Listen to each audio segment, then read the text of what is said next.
Hello, everyone. Good afternoon or good morning, whichever one it is when you're watching.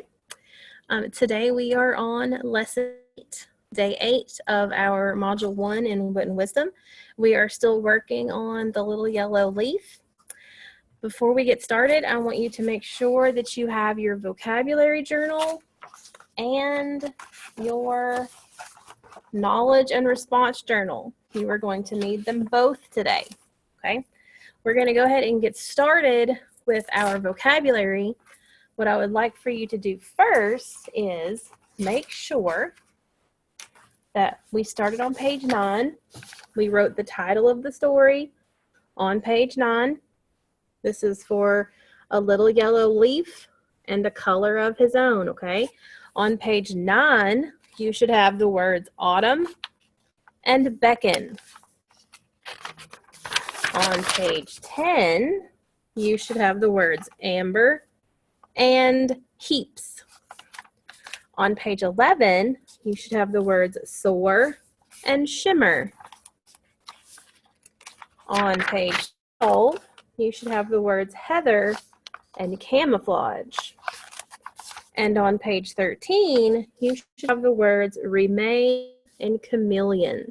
So those are the words that you should have already started working on. What we're going to add today on page 14 is the word evidence. And evidence is proof or information that gives reason to believe something. So what I want you to do right now on page 14 of your vocabulary journal, please add the word evidence. And if you need to pause the video so that you can get this written, you can go ahead and do that and then hit play again when you are ready to move on. Remember, this is on page 14 of your vocabulary journal. All right, so we are going to watch the video for our vocabulary. So I'm going to go ahead and share my screen with you.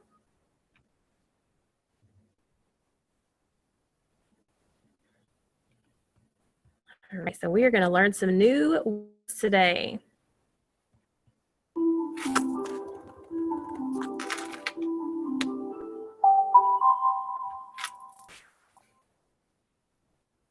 Hello, second grade friends, and welcome to Vocabulary in Sync.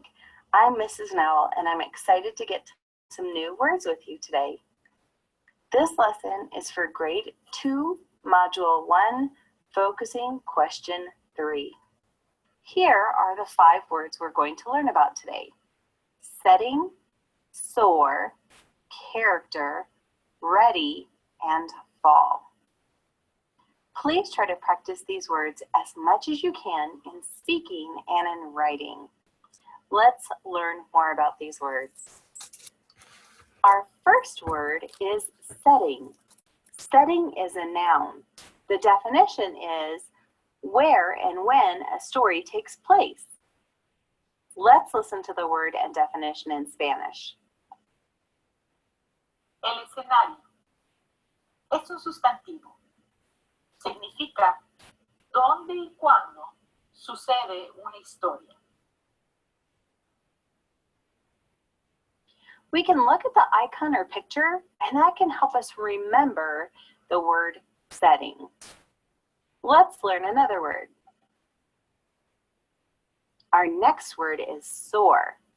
Soar is a verb.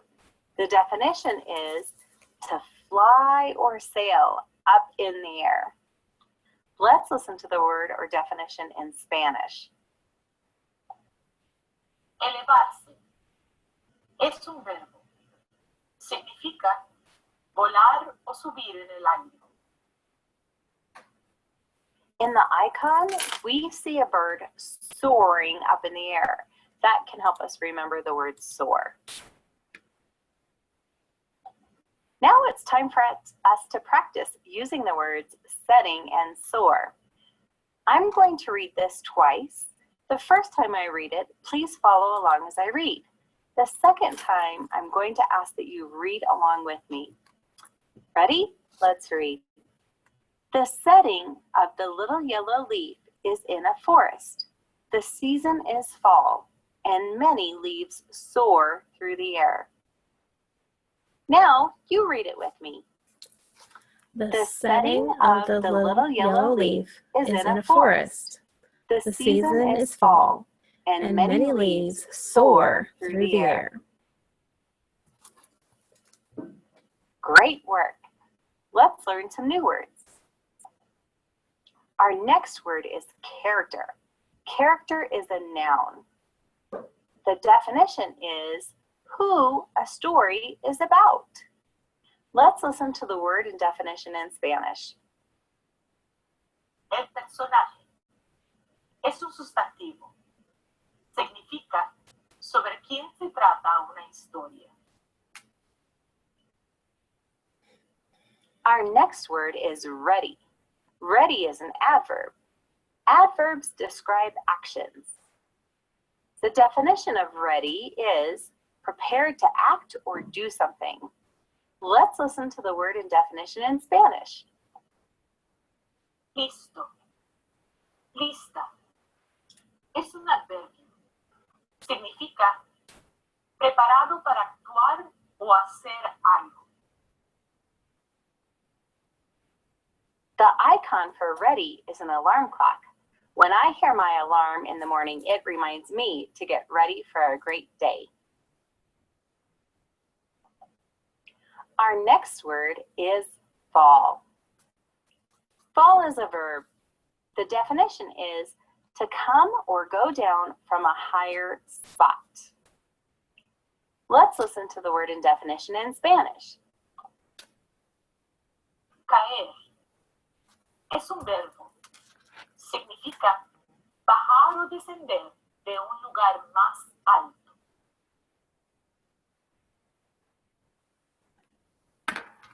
The icon is a leaf that is going to fall.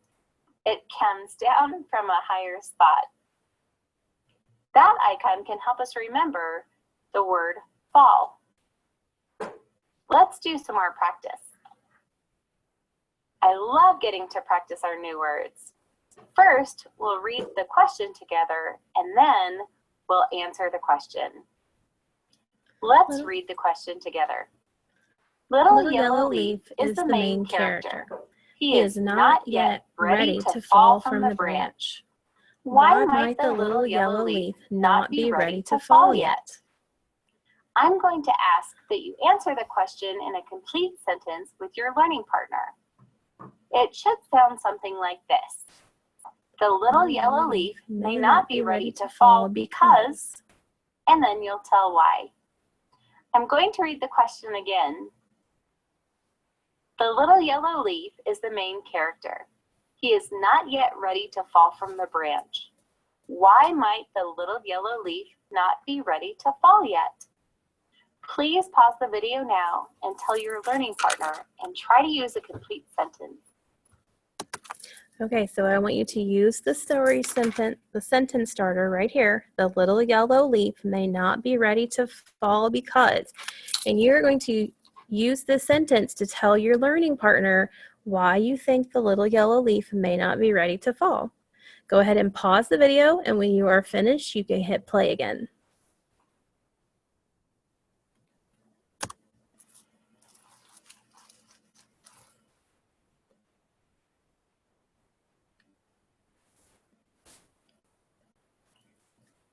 Fantastic. I hope you used a complete sentence. My sentence was, the little yellow leaf may not be ready to fall because he is scared. I wonder what you said.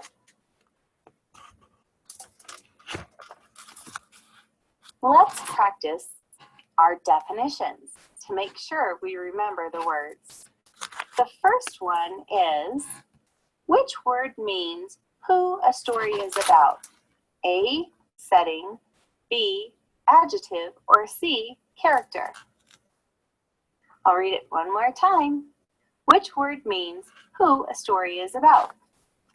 A, setting, B, adjective, or C, character. Okay, so which one of those words means who a story is about? Who makes me think that it has to be a person. So which one of those could describe a person? Is a person a setting?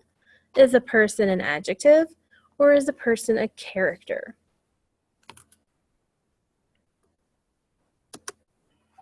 If you said character, give yourself a big thumbs up. Let's practice one more. Which word means prepared to act or do something? A, soar, B, ready, or C, fall? Which word means prepared to act or do something? A, soar, B, ready, or C, fall? Okay, so if you are prepared for recess, how would you say that? I am sore for recess, I am ready for recess, or I am fall for recess. Which one sounds best? If you said be ready, give yourself a high five. Way to go, friends. Thank you so much for learning with me today. I look forward to seeing you again. And please remember to keep using our new vocabulary words. Have a great day. Adios. Okay, so please remember that you have vocabulary words to work on in your vocabulary journal. You have 11 words now. And if you go look at your classwork page, I have already moved the vocabulary words to week 5, Wit and Wisdom week 5 right here. Vocabulary for the little yellow leaf and a color of his own. If you look at it, you open up and look. Here are all of our words, and I added the word evidence right there, okay? All of your words are on there. You need to write the word, the definition, and an illustration for each word. And please use color on your illustrations. Thank you. Okay, so that was our video. So for vocabulary, so now we are going to dive right in to our lesson for today. And look, guys, it's not very long. It's only about 8 minutes long today. Let's get started.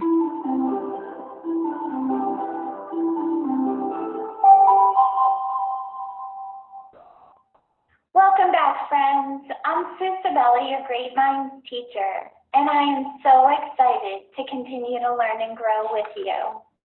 Let's see what we need for today. Today you'll need the little yellow leaf, your journal, and a pencil. Pause here to gather what you need and just hit the play button when you're ready to continue. We learned in first grade that stories have a beginning, a middle, and an end. We also learned about problem and resolution. I'm beginning to think there's a connection there. The beginning of a story and the ending of a story reveal important information to readers. Today we'll be taking a close look at the beginning of the little yellow and the end of the story to see what information we can learn. Read the title of the chart to yourself, and then we'll read it together. Change chart for the little yellow leaf. Change chart for the little yellow leaf. Let's build something together. As we revisit the beginning of the story and the ending of the story, we'll build a chart together to help us organize our thinking. Examining the main character's actions can help us understand what's happening at the beginning of the story and the ending of the story. I'd like you to pay attention to what the main character is doing. What are the little yellow leaf's actions? Let's take a look at the beginning. It was autumn. In the hush of the forest, a lone yellow leaf clung to the branch of a great oak tree. Can you show me that? What does clung look like? You're hanging on really tight. I'm not ready yet, thought the little yellow leaf as a riot of fiery leaves chased and swirled around the tree. I want you to picture the little yellow leaf at the beginning of the story. What is the little yellow leaf doing? What are the actions of the main character? In the beginning of the story, the little yellow leaf clung to the branch. Remember, clung means to hold on tight. Can you show me what that would look like again?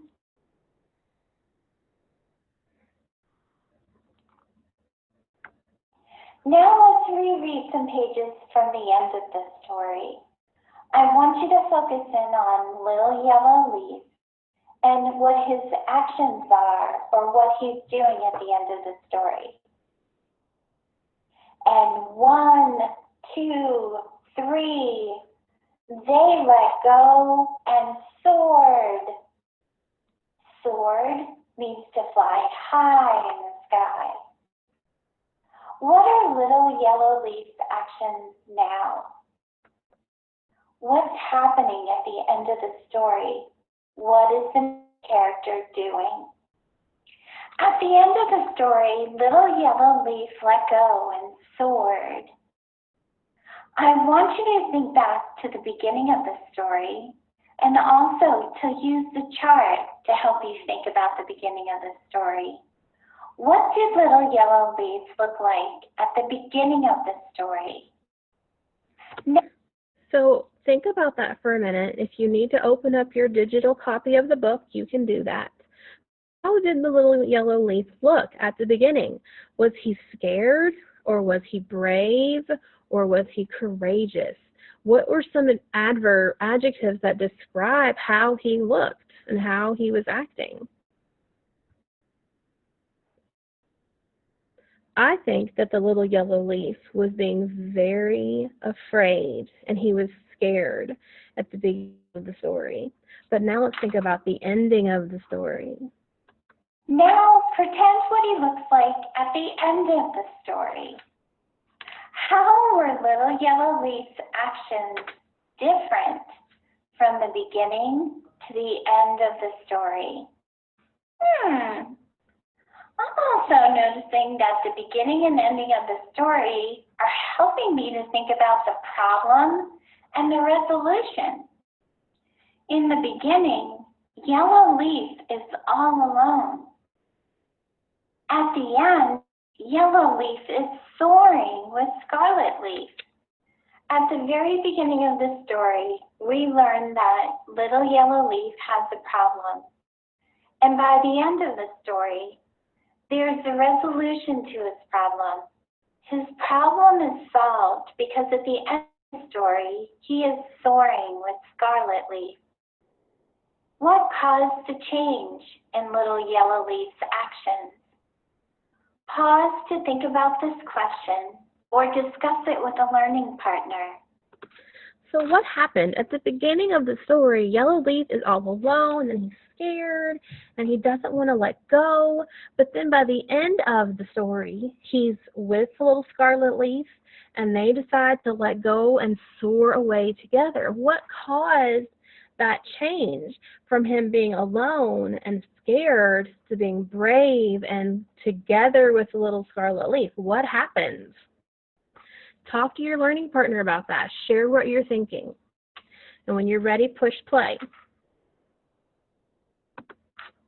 Just hit play when you're ready to continue.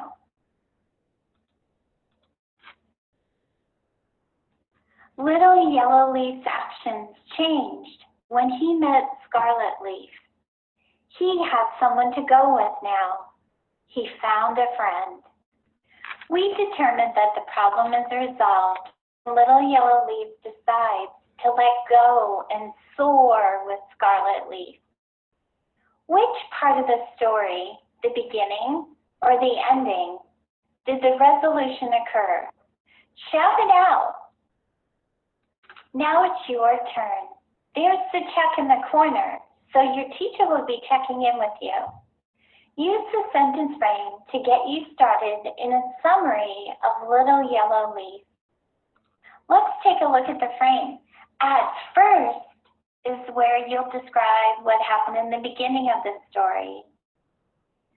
Then things changed when, and you'll tell us the big change that happened in the story.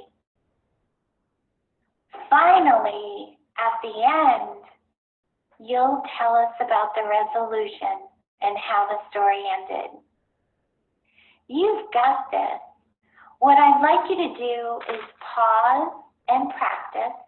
You can practice on your own or with a learning partner, or maybe even with your classroom teacher. Pause here and then hit play when you're ready to continue.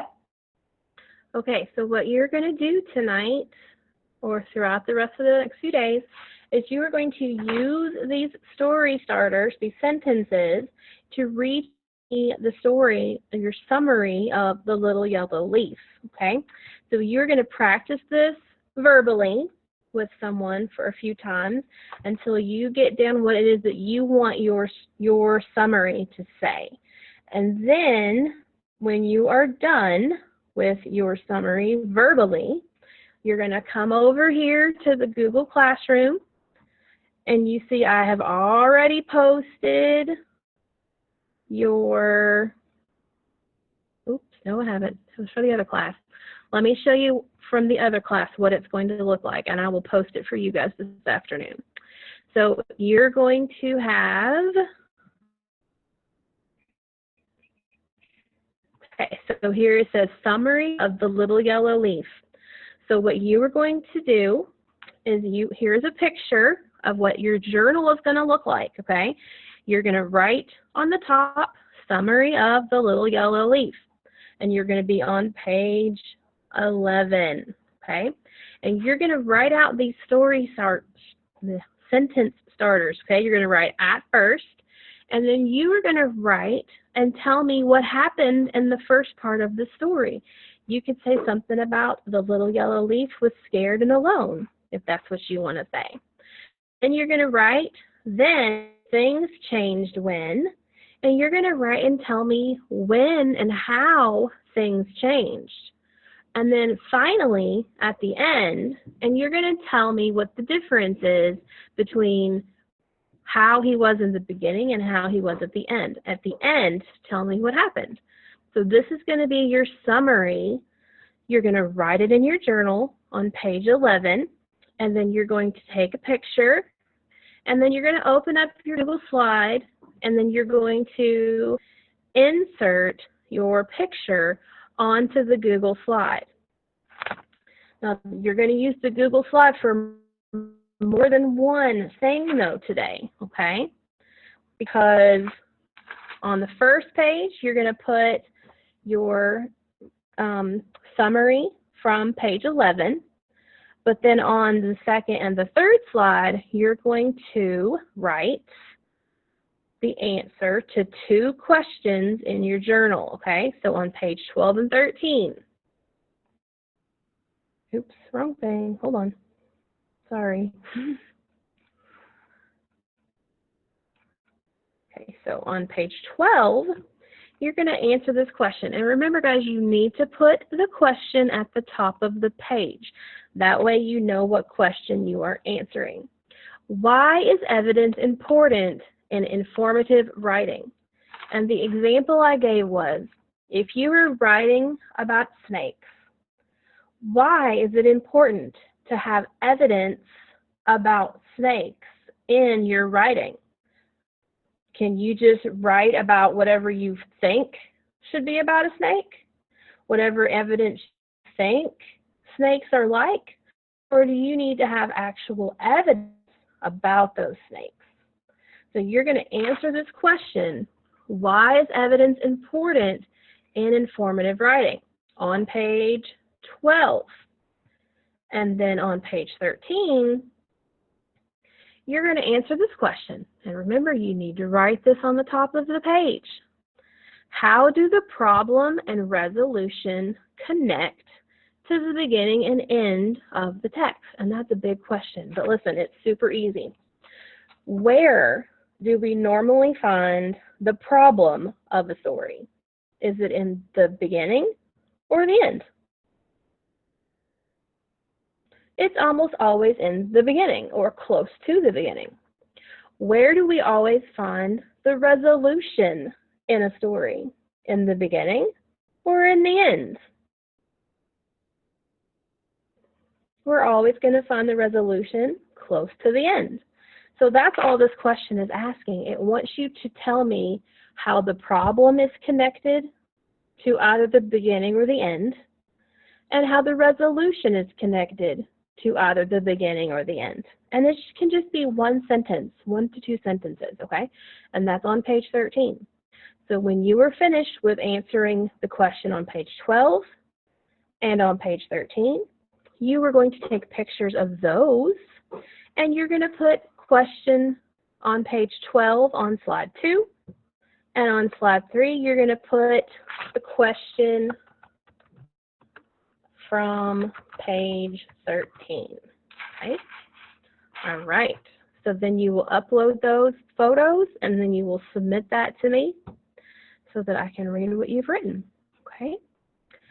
So that is part of your work for today, for this week, and it will not be due for several days. I have it due on the 18th, which is Friday, so you will have until Monday to get this done, okay?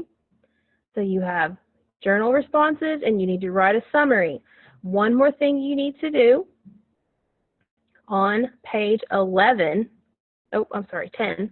on page 10 of your journal, this is the change chart that we just went over with Miss Sabella on the video, okay?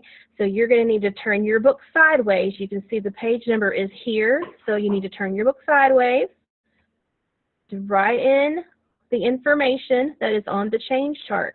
And notice, guys, this box is empty because we still need to come back and fix that later.